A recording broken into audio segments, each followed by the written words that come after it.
जब 2016-17 के समय में समाजवादी पार्टी की सरकार थी,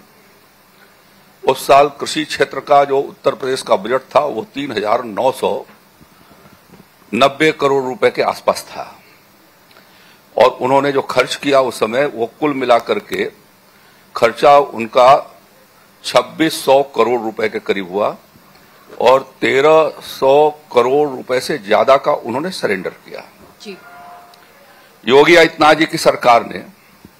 जो इस साल का अभी आने वाला है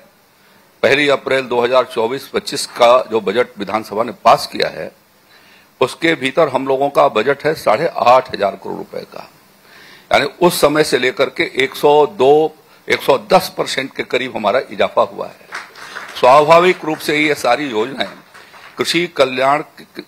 किसानों के कल्याण के लिए, उनके समृद्धि के लिए खर्च की जा रही हैं, जिसके माध्यम से योगी आदित्यनाथ जी की सरकार ने सीधा जो प्रधानमंत्री जी ने 2014 में आने के बाद इस बात को नरेंद्र मोदी जी ने कहा कि हम भारत को डिजिटल इंडिया बनाना चाहते हैं। योगी जी की सरकार बनने के बाद सबसे पहले डिजिटल इंडिया का प्लेटफॉर्म उत्तर प्रदेश के एग्रीकल्चर डिपार्टमेंट ने खोली और उसके माध्यम से अब तक हम लोगों ने लगभग 4,000 करोड़ रुपए से ऊपर की अनुदान जो है वो किसान भाइयों को सीधा हमने डीबीटी के माध्यम से भेजा है, जिससे बिचौलिए और साथ बीच में खाने वाले लोग उस प्लेटफॉर्म से बाहर हो गए हैं। योगी आदित्यनाथ जी की सरकार ने पिछले वर्षों में निरंतर इस बात का प्रयास किया है कि कृषि क्षेत्र को बढ़ाए जाने के लिए आदरणीय प्रधानमंत्री मोदी जी के भी एजेंडे पर किसान एक प्राथमिकता के साथ है और मुख्यमंत्री योगी आदित्यनाथ जी ने भी उसको प्रायोरिटी के साथ उनके एजेंडे पर सबसे पहले कोई रहा 2017 की सरकार में तो किसान ही था। उत्तर प्रदेश के भीतर जो पहला 2017 की योगी आदित्यनाथ जी की कैबिनेट बैठी तो पहला निर्णय उसने ये किया था कि 2016 तक के किसानों के केसीसी के द्वारा लिए गए कर्जे का 1 लाख रुपए तक की सीमा तक हम उसको माफ करेंगे। अब 2016 में तो हमारी सरकार नहीं थी, सरकार समाजवादी पार्टी की थी, अखिलेश यादव जी की थी, उसके पहले बहुजन समाज पार्टी की मायावती जी की सरकार थी। ये एरियर किन कारणों से किसानों को के ऊपर आया और किन कारणों से वो विशेष रूप से बुंदेलखंड क्षेत्र के भीतर और अवध क्षेत्र के भीतर आत्महत्याओं का एक बड़ा भारी सिलसिला किसानों का चल रहा था। इसलिए भारतीय जनता पार्टी ने अपने संकल्प पत्र के भीतर इस बात की व्यवस्था बनाई कि यदि हमारी सरकार बनेगी तो हम किसानों के 1 लाख रुपए तक के कर्जे को माफ करेंगे। और मुझे प्रसन्नता है कि कृषि मंत्री के रूप में मैंने उस प्रस्ताव को लाया और मुख्यमंत्री योगी आदित्यनाथ जी ने पहली कैबिनेट का पहला एजेंडा 2017 का उत्तर प्रदेश के 86 लाख किसानों के 36,000 करोड़ रुपए के माफी का हम लोगों ने फैसला किया। उस समय कई ऐसे राज्य थे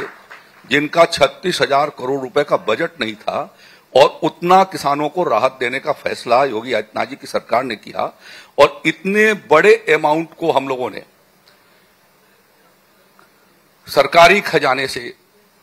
बैंकों को ट्रांसफर किए और उनके खातों में उसका समायोजन कराया।